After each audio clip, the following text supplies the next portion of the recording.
मैं वचन डिटेल में आपको बताऊंगा, उसके पहले आप उसको नोट करेंगे अपनी कॉपी अपने पेन के साथ।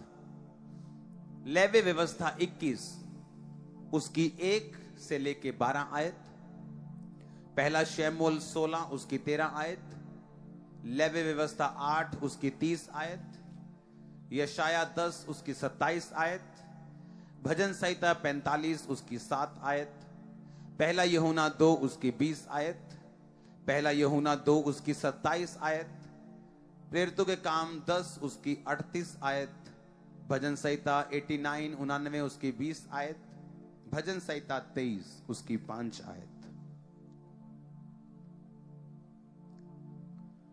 हालेलुया।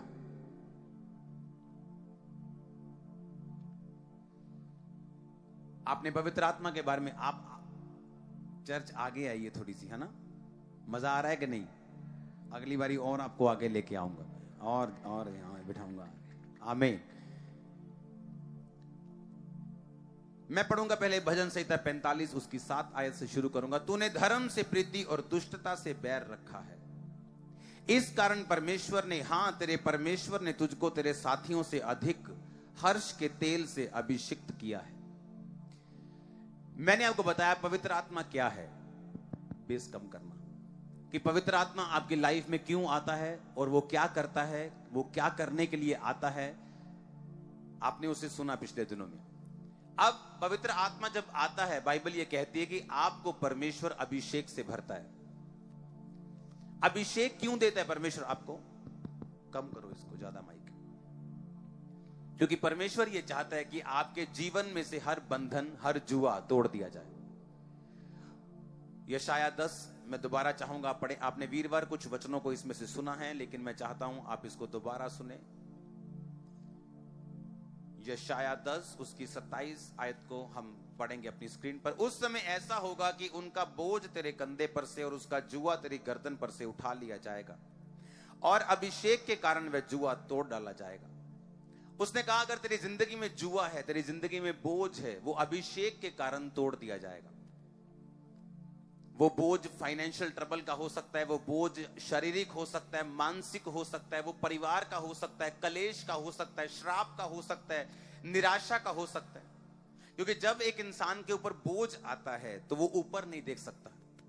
जैसे गांव में अगर पट्ठे लेके जाने वाली जो औरतें, जब वो पट्ठे लदे जाती हैं तो किसी से बात नहीं करती, अगर कोई बुलाए भी तो ऐसे ही बात करती है, गर्दन को स्टिल करके, इधर उधर नहीं देख पाती। उसी तरह से जब बोझ आपके दिल में होता है, जब एक जुआ आपके दिल पे होता है कि लेडी तो अच्छी है, और कम करो इसको, कम करो, आज तुम बहुत अच्छा, ओवर अच्छा काम कर रहे हो, चमत्कार ही हो गया आज तो।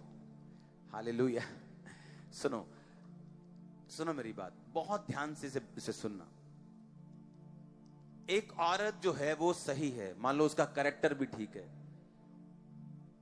वो सुंदर भी है, कैरेक्टर भी है, सब कुछ राइट है, लेकिन फिर भी अपनी मैरिड लाइफ में वो संघर्ष करे, ये जुआ है, ये बंधन है, ये कर्स है। आदमी इंटेलिजेंट है लेकिन फिर भी फाइनेंशियल स्ट्रगल कर रहा है, आदमी इंटेलिजेंट है लेकिन फिर भी जॉब के लिए संघर्ष कर रहा है। बाइबल कहती है ये जुआ है, ये कर्स है, और कहती है अगर अभिषेक तुम्हारी जिंदगी में हो तो ये जुआ जो है वो तोड़ दिया जाएगा, नाश कर दिया जाएगा। मेरी जिंदगी में जब मैं बीमार था, जब मैं निराशा में था, हीन भावना की निराशा में था, बीमार था, सब तरफ प्रॉब्लम में था, तो परमेश्वर के दास ने मुझसे एक ही बात बोली थी, अगर तू अभिषेक में बढ़ेगा तो सारे बंधन टूट जाएंगे। अगर तू अभिषेक में बढ़ेगा तो सारे ये बंधन जितने तेरी लाइफ में है ये खत्म हो जाएंगे। तुझे क्या करना है? तुझे अभिषेक में बढ़ना है, तुझे आत्मा में बढ़ना है। जैसे आत्मा में बढ़ेगा, अभिषेक तेरे ऊपर आएगा, ये सारे जुए टूट जाएंगे। अपने हाथों को उठाओ। Thank you Jesus.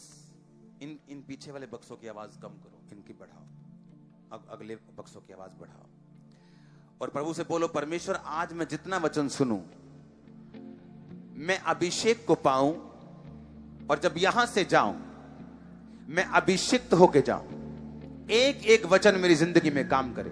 मांगो ऊंची आवाज में।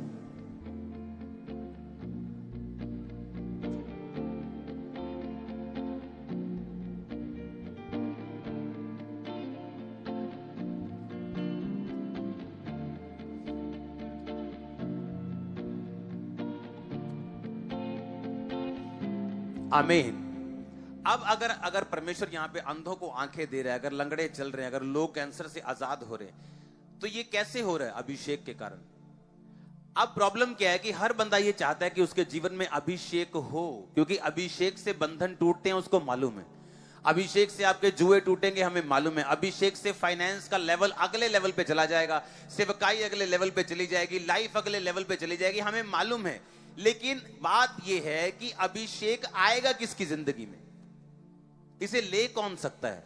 पहली बात तो वो ले सकता है जिसके अंदर पवित्र आत्मा है, जिसने पवित्र आत्मा को पाया हुआ है, क्योंकि अभिषेक जो है ये पवित्र आत्मा का प्रोडक्ट है। अगर आपके जीवन में पवित्र आत्मा है, जो मैंने पिछले हफ्ते वचन दिया उसको दोबारा जाके सुनो, अगर नहीं सुना तो। अगर आपकी लाइफ में पवित्र आत्मा है और वो किनकी जिंदगी में रहता है, वो किनके पास आता है, किनकी जिंदगी में ठहरता है, उन्हीं को वो अभिषेक देता है। और जब अभिषेक आता है, आपकी लाइफ कभी भी सेम नहीं रहती। दाऊद, बाइबल कहती, भेड़ों और बकरियों को चराने वाला अपने घर का सबसे नालायक समझे जाने वाला बेटा था। एक निग्लेक्टेड, एक रिजेक्टेड एक जन था अपनी फैमिली का। ये इससे मालूम होता है कि जब शमूएल नबी, क्योंकि नबी जब पुराने समय में परमेश्वर के जो जन थे, जो असली परमेश्वर के जन थे, जो रियल मैन ऑफ गॉड थे, जब वो किसी के घर जाते थे तो लोग डरते थे। उन्हें लगता था कि या तो बड़ी बुरी खबर आई है या बहुत अच्छी खबर आई। जैसे कहते हैं ना, दिल के मरीजों के लिए ज्यादा बुरी खबर भी बुरी है, तो ज्यादा अच्छी खबर भी उन्हें ध्यान से सुनानी चाहिए। तो वो लोग डरते थे कि या तो बहुत ही अच्छी खबर लेके आया, तो या तो बहुत ही बुरी खबर ले। तो लोग, जो ऐसे लोगों से, परमेश्वर के असली जो दास थे, जिन पे आत्मा उतरता, उनसे डरते थे लोग। और जब शमूएल नबी उनके घर में गया और उसने कहा कि मैं तेरे एक बेटे को मसा करने के लिए आया हूं, आप इमेजिन करो कि दाऊद भेड़ बकरियां चरा रहे थे, उसको बुलाना भूल गए। वो आपके घर में इतना बड़ा फंक्शन हो, आपके घर में कोई शादी से भी बड़ा फंक्शन हो, और आप अपने सगे भाई को बुलाना भूल जाएं, अपनी सगी बहन को बुलाना भूल जाएं, जो कहा आपने कहीं खुद काम पर भेजा, अपने घर की किसी असाइनमेंट पे भेजा है, किसी रिश्तेदार के पास काम करने के लिए भेजा है, या अपना काम करने के लिए भेजा है, कहीं पेंट करने के लिए भेजा 4 दिन के लिए, आप उसको भूल जाओ। ये तभी हो सकता है अगर वो रिजेक्टेड हो इंसान, अगर वो भाई, अगर वो बहन, घर का वो मेंबर जिसकी परवाह ना लोग करते हो, घर के मेंबर, ये उन्हीं के साथ हो सकता है। और आप इमेजिन करो, दाऊद एक रिजेक्टेड जन था, लेकिन बाइबल कहती जब परमेश्वर का अभिषेक दाऊद के ऊपर आया, तो वो उसी रिजेक्टेड फैमिली के ऊपर और वो पूरे देशों के ऊपर वो राजा कहलाया। और कितने साल उसने राज किया, एक रिजेक्टेड इंसान ने। सेम मसा आपके परिवारों पे, आपके बच्चों पे आ रहा है आज यीशु मसीह के नाम में। आमीन, ऊंचा चाहिए चर्च। सेम मसा में देख रहा हूं आते हुए यीशु मसीह के नाम में। आमीन। अब हमें ये बात समझनी है कि ये अभिषेक मेरी जिंदगी में कैसे आएगा। मैं ये समझ चुका हूं कि ये पवित्र आत्मा के बाद आता है। मैं पवित्र आत्मा को पाने के लिए तैयार हूं, उसके लिए तौबा करने के लिए तैयार हूं, पाप छोड़ने के लिए तैयार हूं, सब तरह के गंदे काम छोड़ने के लिए तैयार हूं, लंगर प्रसाद छोड़ने के लिए तैयार हूं, प्रभु को मानने के लिए तैयार हूं, बपतिस्मा लेने के लिए तैयार हूं। ओके, अब आपने पवित्र आत्मा को पा लिया और आप एक धर्मी जीवन जीने लगे।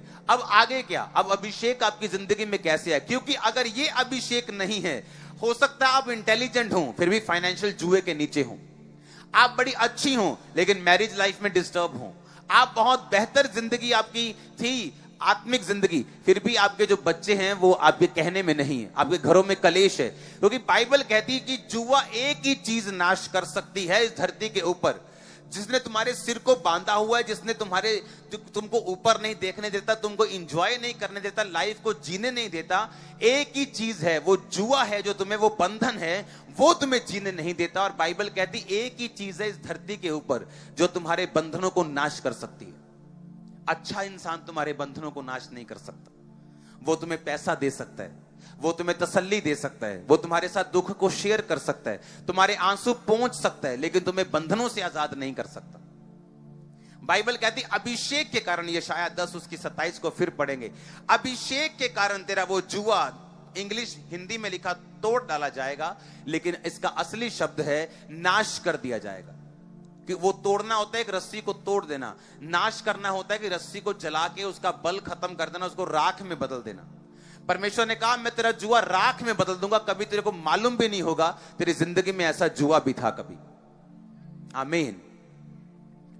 हर तरह का जुआ, हर तरह का बंधन, हर तरह का बोझ, एक फैमिली में वो नशे का हो सकता है, एक फैमिली वो एक फाइनेंशियल कर्ज का हो सकता है, कर्जे का हो सकता है।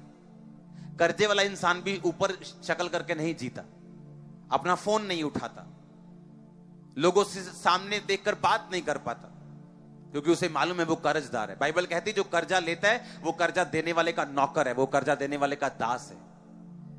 और परमेश्वर ने कहा मैं इस दासता से तुम्हें आजाद कर सकता हूं, मैं इस बंधन से, इस जुए से तुम्हें आजाद कर सकता हूं, सिर्फ एक काम करने के कारण। अगर तुम लोग से समझ जाओ कि अभिषेक के कारण तेरा वो जुआ नाश कर दिया जाएगा।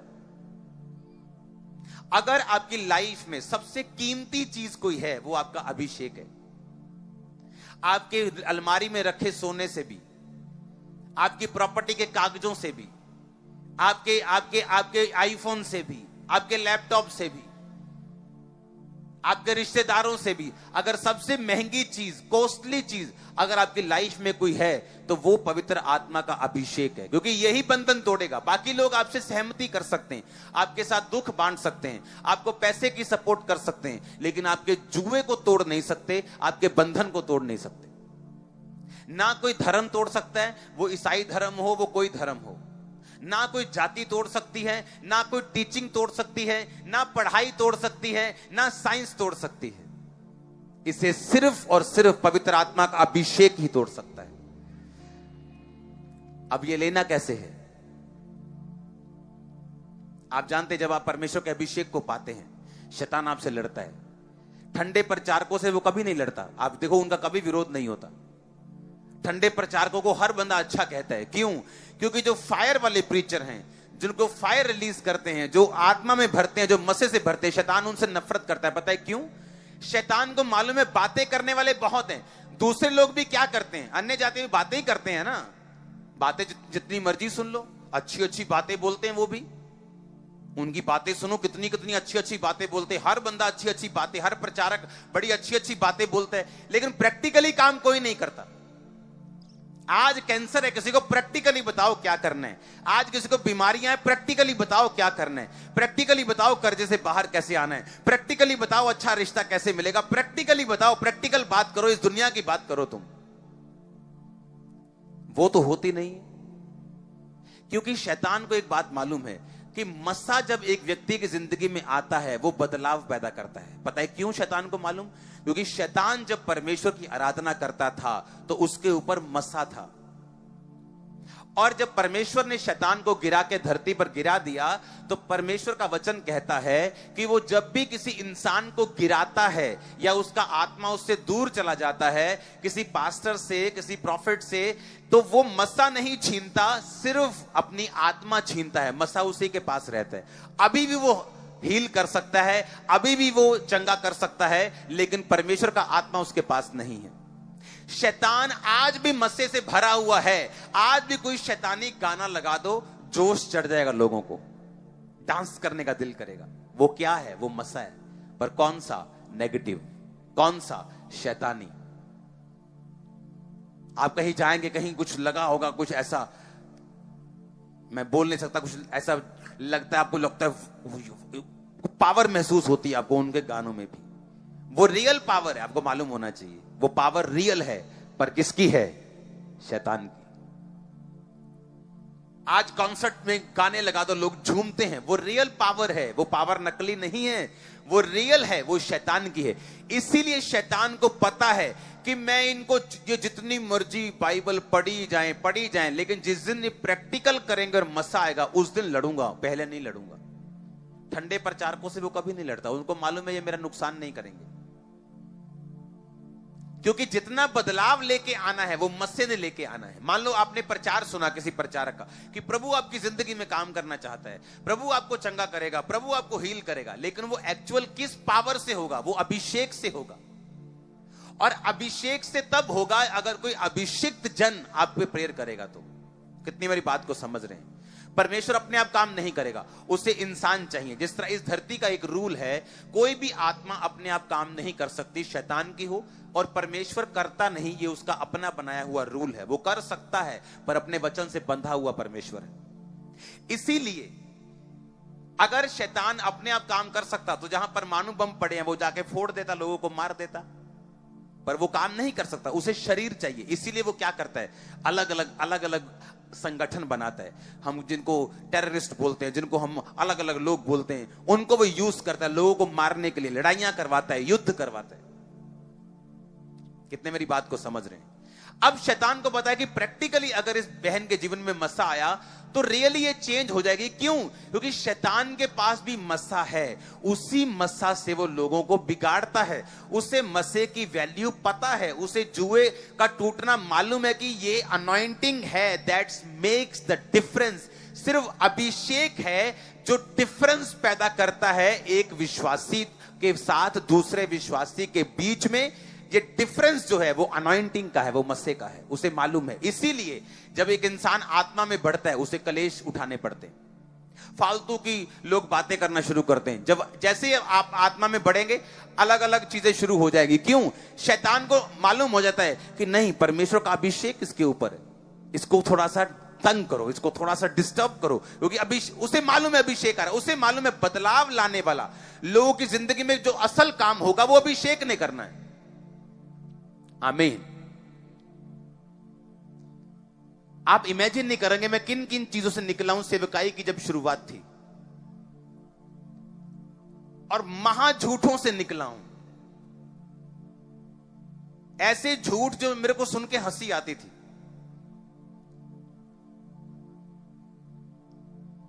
जब मैं सेवकाई की शुरुआत में था तो जहां जिन जिन घरों से लोग आते थे वहां पे पास्टर लोग, दूसरे लोग जाके बोलते थे, इसके पास मत जाना, ये कैरेक्टरलेस आदमी है।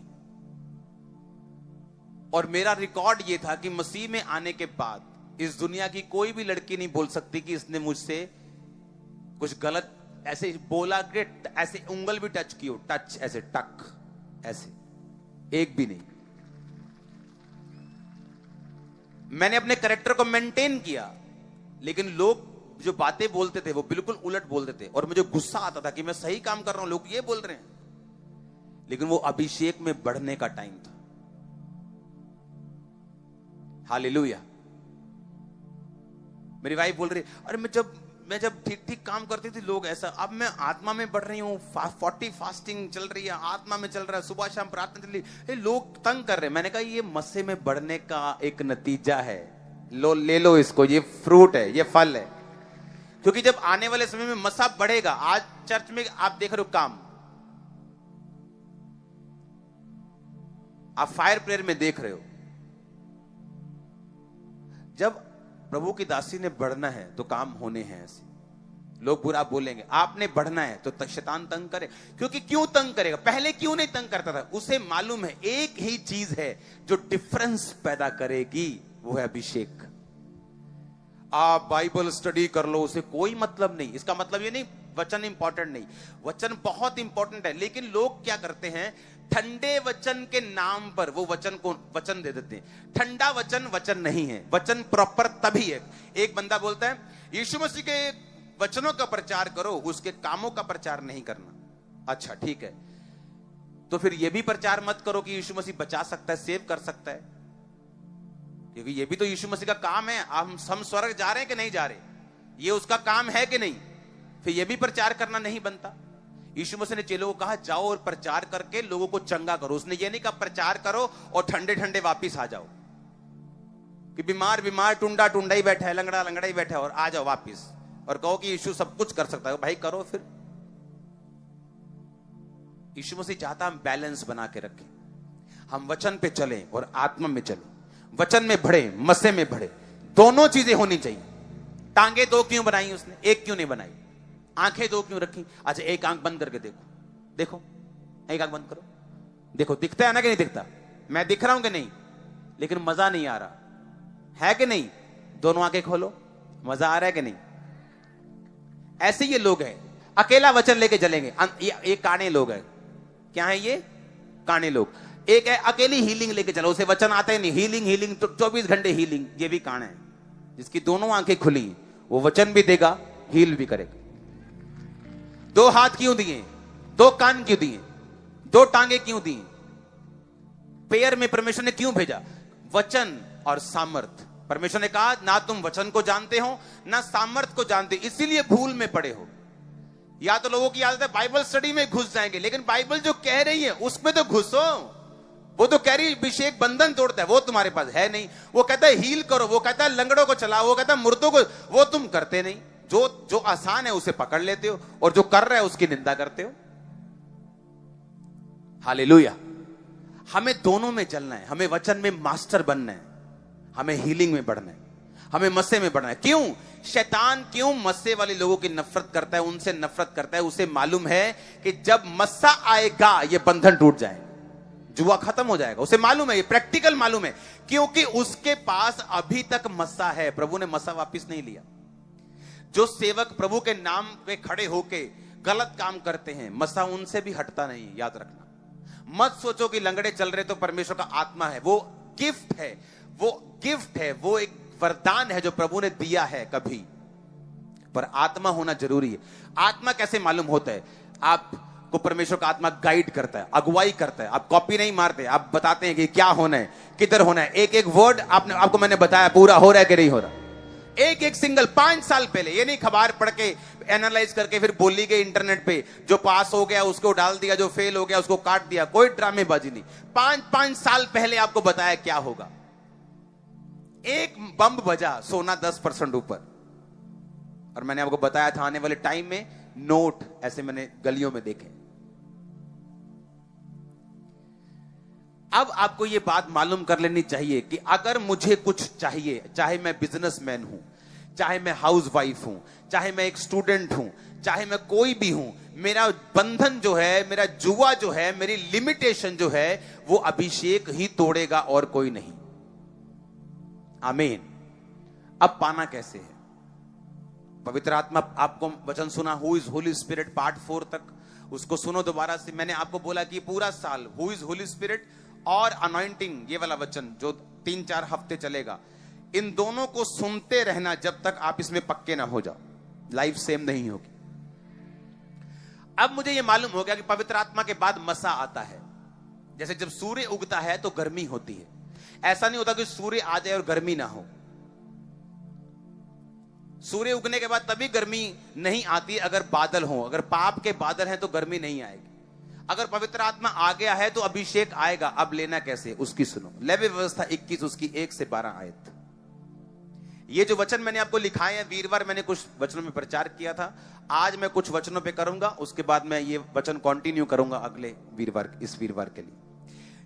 एक आयत, फिर यहोवा ने मूसा से कहा, हारून के पुत्र जो याजक हैं उनसे कह कि तुम्हारे लोगों में से कोई भी मरे तो उसके कारण अपने आप को अशुद्ध मत करना। अपने निकट कुटुंबियों अर्थात अपनी माता पिता, बेटे बेटी, भाई, अपनी कुंवारी बहन जिसका विवाह ना हुआ हो या जिसका निकट का रिश्ता है, उसके लिए अपने आप को तू अशुद्ध कर सकता है। पर याजक होने के नाते वह अपने लोगों का प्रधान है, इसलिए वो अपने आप को ऐसा अशुद्ध ना करे कि अपवित्र हो जाए। वे ना तो सिर मुंडाए, ना गाल मुंडाए, ना शरीर चीरें। ये आगे उसके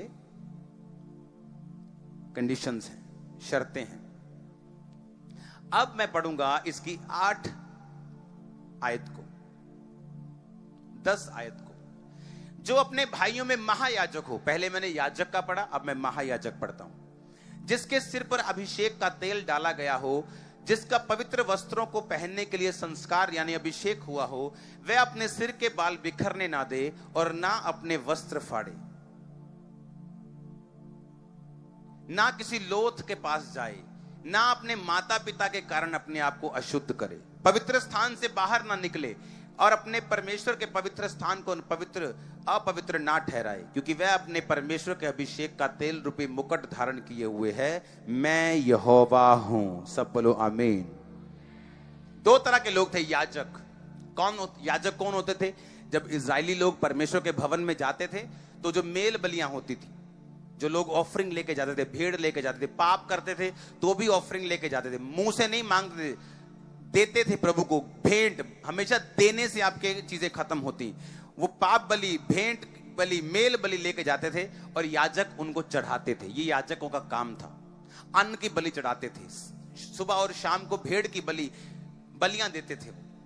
और परमेश्वर ने कहा जो याजक हैं वो जब उनके घर में उनका मां मर जाए या बाप मर जाए, बेटी बेटा, भाई, कुंवारी बहन, शादीशुदा बहन नहीं, कुंवारी बहन अगर मर जाए तो वो उस मर्ग में बैठ सकते हैं और लोथ को छू भी सकते हैं, टच कर सकते हैं उस लाश को।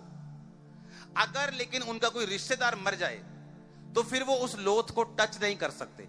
कोई उनका असिस्टेंट मर जाए, कोई आसपास का मर जाए, लेकिन वो टच नहीं कर सकते, वो अपने आप को अशुद्ध नहीं ठहरा सकते, क्योंकि मैं उनका वो परमेश्वर हूं जो उनसे भेंटों को लेता हूं। वो इजराइल की भेंटों को चढ़ाते हैं, इसलिए वो अपने आप को अशुद्ध ना करें। ये थे याजक। फिर परमेश्वर कहता है कि महायाजक होता, जो सबसे ऊपर होता था। परमेश्वर ने कहा महायाजक पवित्र स्थान से कभी बाहर भी ना निकले, उसका मां बाप भी मर जाए तो भी उस लोथ को वो टच ना करे, अपने बालों को कभी भी बिखरने ना दे, अपने वस्त्रों को कभी भी फाड़े ना, क्योंकि वो परमेश्वर का अभिषिक्त किया हुआ महायाजक है, जो लोगों के पापों के लिए एक बार परम पवित्र स्थान में, जो तीसरा तंबू का स्थान होता था, उसके अंदर जाता था। और अगर वो महायाजक पापी होता था, वहीं डेथ हो जाती उसकी, और उसके रस्सी लगी होती थी, और जब लोग देख रहे थे कि उसकी डेथ हो गई तो उसको खींच के रस्सी से बाहर निकालते थे। इन दो कंडीशंस में हम देखेंगे, याजक के ऊपर कम अभिषेक था, महायाजक के ऊपर ज्यादा अभिषेक था। जिसके ऊपर कम अभिषेक था उसकी रेस्ट्रिक्शंस, उसकी शर्तें थोड़ी थी, जिसके ऊपर ज्यादा अभिषेक था उसकी शर्तें ज्यादा थी। इसका मतलब क्या? इसका मतलब आप अपनी जिंदगी में कितना अभिषेक चाहते हैं, अब ये आपके ऊपर निर्भर करता है। जितना बलिदान आप प्रभु को देंगे उतना अभिषेक आपकी जिंदगी में होगा। अगर याजक का बलिदान एक लेवल तक था तो उसका अभिषेक भी एक लेवल तक था। अगर महायाजक का बलिदान ऐसा था कि वो अपनी माता पिता की लोथ को भी नहीं छू सकता था, तो उसका अभिषेक भी हाईएस्ट लेवल का था। एक विश्वासी की जिंदगी में कितना अभिषेक काम करेगा? जितना वो बलिदान देगा। आज लोगों को पास टाइम का बलिदान देने के लिए समय नहीं, वो कहते हैं हमारे पास टाइम नहीं। अगर टाइम का बलिदान आप नहीं दे सकते, परमेश्वर आपको अभिषेक नहीं दे सकता। जब तक आपकी जिंदगी में प्रथम स्थान परमेश्वर नहीं बनता, उसका वचन नहीं बनता, वो आपको अभिषेक नहीं दे सकता।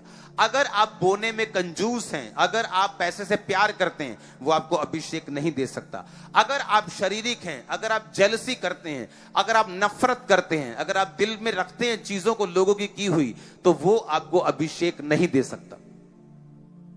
बाइबल कहती है आपको परमेश्वर का अभिषेक हासिल करने के लिए एक मूल्य अदा करना पड़ता है। महायाजक का मूल्य था कि वो अपने माता पिता के लोथ को भी नहीं छू सकता। कितना बड़ा बलिदान उसको देना पड़ता था अगर वो उस अभिषेक में बने रहना चाहता है। याजकों का एक मूल्य था कि अपने रिश्तेदारों के लोथ को वो छू नहीं सकते थे।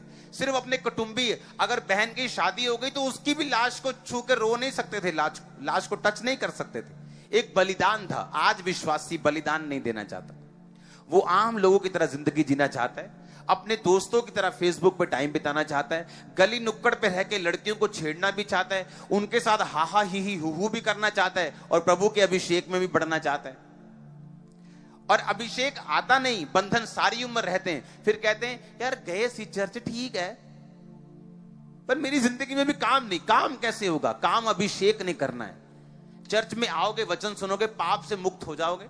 अभिषेक जब आएगा उसे ग्रहण करोगे।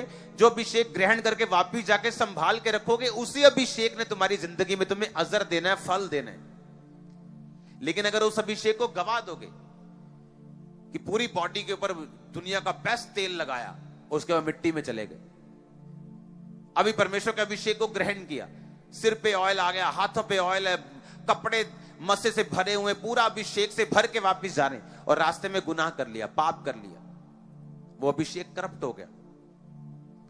वो तेल जो आपने इकट्ठा किया उसमें पानी डाल दिया, अब वो जल तो रहा है, fuck fuck fuck fuck fuck fuck, जो चलता है ना दीवे में, अगर तेल वाले दीवे में पानी डाल दो वो fuck fuck fuck fuck fuck ऐसे चलता है। वो ना तो जलता है, ना बंद होता है, ना गर्म करता है, ना ठंडा होता है, ना घर का, ना घाट का, ना इधर का, ना शैतान का, ना परमेश्वर का, बीच में फंसे हैं। वो हाल है कुछ विश्वासियों का कि आधा पाप है, आधा मसा है, कच्चा पक्का सब कुछ हुआ पड़ा है। ऐसा कभी मत करो, नहीं तो आप ही की जिंदगी में जब देरी होगी, आप ही का विश्वास जो है वो शैतान कमजोर करने की कोशिश करे। जब मुझे ये मालूम है कि अभिषेक के कारण मेरा बंधन टूटने वाला है, जब मुझे ये मालूम है कि अभिषेक के कारण सारे जुए टूटने वाले हैं, तो क्यों ना मैं इसी अभिषेक को संभाल के रखूं। कितने मेरी बात को समझ रहे हैं? अब आपको ये मालूम है मुझे बलिदान देना है। जब आप बाइबल पढ़ने बैठेंगे अपने फेवरेट टीवी शो को छोड़ के, आपको मालूम है आपने बलिदान दिया। जब मैं आज कल रात को प्रेयर, अपने पूरे रात को मैं अपने प्रार्थना के रूम में रहा हूं, मैं जानता हूं मैं परमेश्वर को समा दे के आया हूं।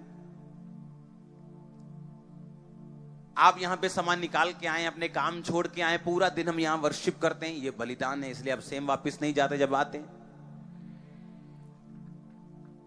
मसा आप लेके जाते हैं, मसा काम करता है, आपको महसूस हो या ना हो। एक परफ्यूम की दुकान पे काम करने वाला कर्मचारी जब रात को अपनी दुकान से निकलता है तो बिना परफ्यूम लगाए भी वो महक रहा होता है। एक ऐसा जन जिसे अभिषेक के बारे में कुछ नहीं पता, अगर लेकिन अभिषिक्त चर्च को अटेंड करना शुरू कर दे, अभिषेक उसकी जिंदगी में आता है। बाइबल कहती है आपको अभिषेक के बारे में कुछ नहीं मालूम, लेकिन जब आप लगातार चर्च को अटेंड करते हैं, आप लगातार वचनों को सुनते हैं, जब आप लगातार परमेश्वर के घर में आके अभिषेक वाले माहौल में रहते हैं, आप सेम उसी फ्रेग्रेंस को, उसी मस्से को, उसी ग्रेस को आप हासिल करके जाते हैं। और होता क्या है, जब अभिषेक आता है फेवर आता है, अभिषेक आता है ओवरफ्लो आता है। भजन संहिता 23 उसकी 5 आयत को पढ़ेंगे। तूने मेरे सताने वालों के सामने मेरे लिए मेज बिछाता है। तो तू मेरे सताने वालों के सामने, बोलो तू मेरे सताने वालों के सामने मेज बिछाता है।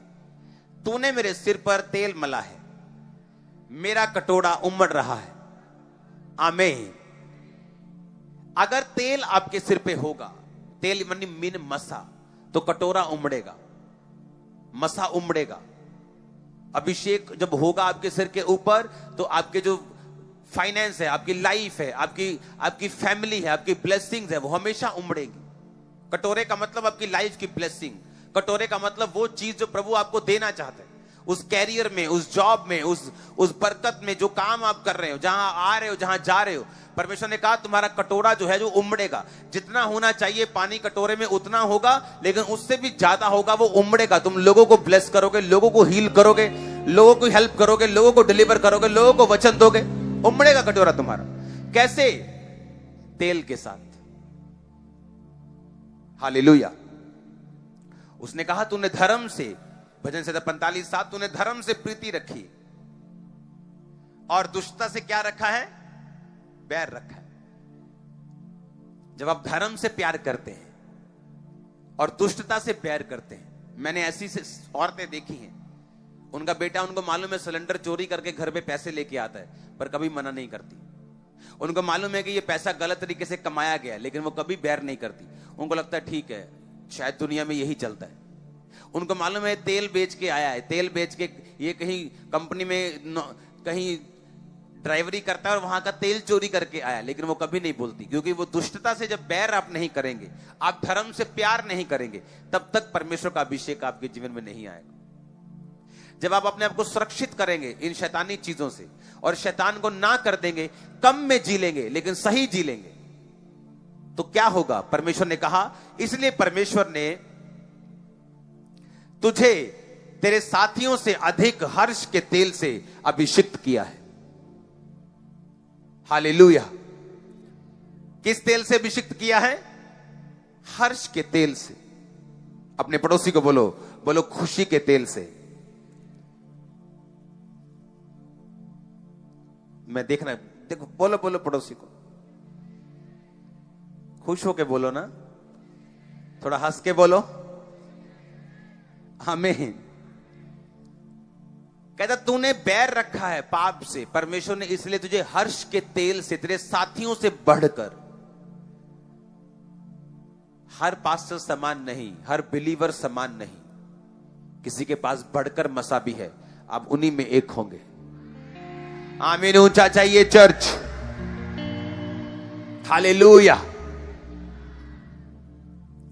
अब मैं आपको दावा करता हूं, अगर आप बैप्टाइज्ड हैं, अगर आपने यीशु मसीह को मान लिया, पवित्र आत्मा को पा लिया है, तो मैं आपको चैलेंज करता हूं, मैं आपको दावा करता हूं, आपके अंदर अभिषेक आ चुका है राइट नाउ। अब ये अभिषेक को पहचानना कैसे है?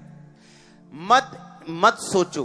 मैं बोलता हूं आपको, मैं ये कहता हूं, आप एक नर्सरी के या एलकेजी या यूकेजी के बच्चे को अनपढ़ कह सकते हो? नहीं कह सकते। क्या उससे इंग्लिश या उससे अरबी पढ़वा सकते हो? एलकेजी के बच्चे को बोलेंगे जो इंडिया में जन्मे हैं कि तूने फराटेदार ये इंग्लिश पढ़ लेगा वो? तो क्या वो अनपढ़ है? नहीं, अनपढ़ भी नहीं, क्योंकि वो स्कूल जा रहा है। अब मैं आत्मा में मान लो कॉलेज या यूनिवर्सिटी में हूं, एक बंदा आज यहां बैठा है जो भी स्कूल में है, तो वो ये ना समझे कि जो अभिषेक से मैं कर रहा हूं वो कर पाएगा, क्योंकि उसका अभिषेक अभी बच्चा है, अभी उसने लिया है, अभी उसने अंदर लिया है, अभिषेक को समाया है। पवित्र आत्मा सबको पूरा मिलता है, जितना मुझे मिला उतना आपको मिला, कोई फर्क नहीं है हमें, पर अभिषेक सबको अलग अलग मिलता है। अभिषेक सबको एक समान नहीं मिलता। हां, जैसे अगर मैं मार्केट में एक डॉग खरीदने जाऊं, एक पिल्ला खरीदने जाऊं, कुत्ते का बच्चा लेने जाऊं, तो बच्चा इतना सही मिलता है सबको। हां, कोई तो उसकी अच्छी परवरिश करके उसको बड़ा कर लेता है, कोई उसको उठा के उसकी टांग खींच के, पूंछ खींच के उसको ओवर खिला के मार देता है। हाँ या ना? अब आपको यह मालूम होना चाहिए कि आपके अंदर अभिषेक आ गया जिस दिन पवित्र आत्मा आ गया, आपने ऑयल प्रेयर को रिसीव किया, आमीन बोला, फायर प्रेयर रिसीव की। अब लेकिन ये एक्सपेक्ट मत करना कि इस अभिषेक से आपका वो लेवल का जुआ टूट जाएगा। ये तो वो बात हो जाएगी कि बंदा बोलेगा जी आप देखो जी ये डॉग है जी, तिब्बतन मैस्टिफ पुट बोले लो जी, या रोटवेलर लो जी, इनू घर रखो, चोर नहीं आएगा। और आप छोटा सा कुत्ते का बच्चा लेके आए और सोचे हाँ उन्हें चोर नू चक के बाहर करूंगा, तो चोर ने उन्होंने चक के ले जाना। आप मेरी बात समझ रहे कि नहीं? अभी उसको बड़ा करना है, उसको खिलाना है, उसको पिलाना है, उसकी रक्षा करनी है। पहले कुत्ता वो तुम्हारी रक्षा बाद में करेगा, पहले तुम उसकी रक्षा करो, उसको गर्मी सर्दी से बचा के रखो, उसको पालो, उसको साफ करो, उसको बड़ा करो। जब वो बड़ा हो जाएगा, जो तुम्हारे दिल में है वो पूरा करेगा। आप मेरी बात समझ रहे कि नहीं? अभिषेक पा लिया, अब आप सोचते लंगड़े चलेंगे, अंधे देखेंगे, एक दिन में ऐसा नहीं होगा। आप बोलेंगे सारे बंधन टूट जाएंगे, मैं कल जाऊंगा पूरी कंपनी ले लेनी अपा, एक दिन में नहीं होगा। जो नेचुरल चीजें हैं, जो असली चीजें हैं, जो असली दुनियावी, असली नेचुरल सुपर नेचुरल चीजें हैं, वो प्रोसेस में आगे बढ़ती हैं। स्वेलिंग एकदम से, सूजन एकदम से हो जाती है कि आज फेस इतना इतना सूज गया, पर अगर ग्रो करना है तो टाइम लगता है। आप मेरी बात समझ रहे कि नहीं? आज आपने अभिषेक पाया, अब क्या करेंगे? अब उस अभिषेक का अगर आप चाहते हैं वो अभिषेक बढ़े, तो आपको उस अभिषेक की रक्षा करनी पड़ेगी, आपको उस अभिषेक को संभालना पड़ेगा, आपको उस अभिषेक के आसपास एक चार दीवारी खड़ी करनी पड़ेगी, जहां व्यभिचार एंटर ना करे, जहां चोरी एंटर ना करे, जहां पाप एंटर ना करे, जहां शारीरिक काम एंटर ना करें, लड़ाई झगड़े एंटर ना करें। और आप उस अभिषेक की जो परम पवित्र है, जो सबसे कॉस्टली है, जो सबसे कीमती है, सबसे ज्यादा आपको चाहिए, सबसे अधिक काम का है, आपके 100 बेस्ट फ्रेंड से अच्छा है, वो अभिषेक की सुरक्षा आप लोग करेंगे। शमूएल 16 उसकी 13 आयत। तब शमूएल ने तेल का सींग लेकर उसके भाइयों के मध्य में उसका अभिषेक यानी दाऊद का अभिषेक किया, और उस दिन से लेकर भविष्य को यहोवा का आत्मा दाऊद पर बल से उतरता रहा, और शमूएल उठकर रामा को चला गया। अब यहां पे दाऊद का अभिषेक हो गया, पर अभिषेक किस चीज के लिए हुआ था? किसी को मालूम है? हाथ उठाओ अगर मालूम है तो। दाऊद का अभिषेक क्यों किया गया था? क्या बोलो ऊंची आवाज में? राजा होने के लिए। क्या राजा बन गया उसी टाइम? अगर दाऊद का अभिषेक 16वें साल में हुआ, 19वें साल में हुआ, तो राजा बना वो जाके 37.5 साल की उम्र में, 12 गोत्रों के ऊपर, और एक गोत्र के ऊपर राजा बना 30 साल की उम्र में। वो 11 साल, वो 15 साल, वो साल कहां गए? अभिषेक तो आ चुका था। ये पहला अभिषेक था, मेरे पे आया था सन 2004 में। क्या किया मैंने? संभाल के रखा, लड़कियों के चक्कर में नहीं फंसा, पाप के चक्कर में नहीं फंसा, शैतान के चक्कर में नहीं फंसा। चर्च वाले लोग आपको फंसा देते हैं, कमेटियां डलवा देते पास्टर्स से, पैसों के चक्करों में पास्टर्स को इन्वॉल्व कर लेते हैं, पास्टर का मसा खत्म हो जाता है। मोस्टली चर्चिस में क्या चलता है, सबसे आगे चर्च के सबसे अमीर लोग बैठे होते हैं। क्यों? क्योंकि वो पैसा बोने वाले लोग होते हैं, पास्टर्स उनको आगे बिठाते हैं और पास्टर्स की लाइफ में मसा जीरो हो जाता है। क्यों? क्योंकि वो लोग, हर बंदा अमीर अभिषेक से भरा हुआ नहीं। कितने मेरी बात को समझ रहे हैं? मेरी फैमिली में मेरे आगे नहीं बैठ सकती, मालूम? अगर कोई अभिषेक से भरा हुआ वर्शिप नहीं करेगा, उसको हम उठा देते हैं यहां से, चल भाग जा वहां पे। गेस्ट को हम आगे नहीं बिठाते। क्यों? अभिषेक में बहुत रिस्ट्रिक्शंस हैं, अभिषिक्त चर्चिस में बड़े रूल्स होते हैं। कारण उनका घमंड नहीं है, कारण यह है कि वो अपने अभिषेक की रक्षा करते हैं। मेरे घर में कोई रिश्तेदार संडे मॉर्निंग नहीं आ सकता, कोई मेरे घर फोन नहीं कर सकता, कोई मेरे साथ बात नहीं कर सकता, कोई टीम मेंबर बिना मिनिस्ट्री के, जो मैंने काम दिया है ये वो सब साउंड वाउंड, इसके अलावा मेरे से कोई भी किसी भी तरह की बात नहीं कर सकता। अगर करेगा तो उसको सजा मिलेगी। हमें अपने अभिषेक की क्या करनी है? रक्षा करनी है। कितने मेरी बात को समझ रहे हैं? अब अभिषेक तो उसमें 16 साल की उम्र में आ गया, लेकिन राजा वो 30 साल की उम्र में बना, कंप्लीट राजा, 12 गोत्रों का, 37.5 साल की उम्र में। तब तक क्या किया? तब तक उस अभिषेक को ग्रो किया, बड़ा किया। क्योंकि जब तक वो इतना बड़ा नहीं होता कि वो गद्दी पे बैठ सकता, तब तक परमेश्वर ने उसको गद्दी से नीचे रखा। परमेश्वर नहीं चाहता हम गद्दी से नीचे रहें, लेकिन जब तक वो अभिषेक नहीं बढ़ेगा जितना प्रभु चाहता है, तब तक हमें एक नौकर की तरह, बाइबल कहती, जीवन बिताना पड़ेगा। जिस तरह घर का मालिक अपने बच्चों को नौकरों के समान ही रखता है, कि नौकर भी उसकी गाड़ी में आ जा सकते हैं पर गाड़ी चला नहीं सकते, उसी तरह बच्चे हैं, वो खा पी सकते हैं लेकिन बेच नहीं सकते। बच्चे भी उसी तरह प्रॉपर्टी में रह सकते हैं लेकिन साइन नहीं कर सकते। परमेश्वर ने कहा तुम नौकरों की तरह हो, जब तक तुम बड़े नहीं हो जाते, आत्मा में बालिग नहीं हो जाते, अभिषेक को संभाल कर रखकर अभिषेक को बड़ा नहीं करते, तब तक मैं तुम्हें उस लेवल पर नहीं लेके जा सकता। हालेलुया। क्यों हम लोगों को जब नाराज करते हैं कि नहीं हम लंगर नहीं खाएंगे, लोग नाराज होते हैं, हो जाएं, अभिषेक की रक्षा करेंगे। मंत्री लोग फोन करते, बड़े बड़े मंत्री, वो अपनी भाषा में बोलते हैं, मैं बोलता हूं जय मसीह की, आप कुछ भी बोलो, जय मसीह। मैंने अपने अभिषेक की रक्षा करूंगा, सदा करूंगा, कोई भी हो। मैं अपना अभिषेक क्यों गंवाऊं अपने मुंह से गलत बोल के? अगर आपने अभिषेक की कीमत जान ली है रियल में, तो आप इसकी रक्षा करेंगे, इसको बड़ा करेंगे। क्योंकि जब ये बड़ा हो जाएगा, कोई चोर नहीं आएगा फिर उसके पास। जब वो डॉग बड़ा हो जाएगा ना, आपके 10 सिक्योरिटी गार्ड से भी अच्छा काम करेगा। आप समझ रहे मेरी बात? और जब वो मसा बड़ा हो जाएगा, तो फिर आपको नजर आएगा काम हो रहे, असंभव काम हो रहे। रिसीव करो इस अनॉइंटिंग, कैच करो इस फायर को।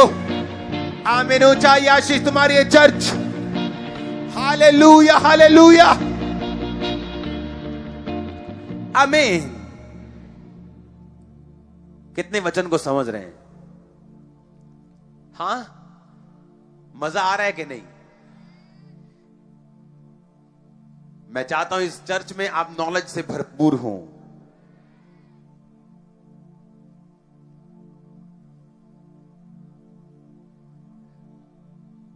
अपने सोना चांदी, अपने रूबी, अपने डायमंड, अपने उसको प्रोटेक्ट करो, पर इस अभिषेक को सबसे पहले करो।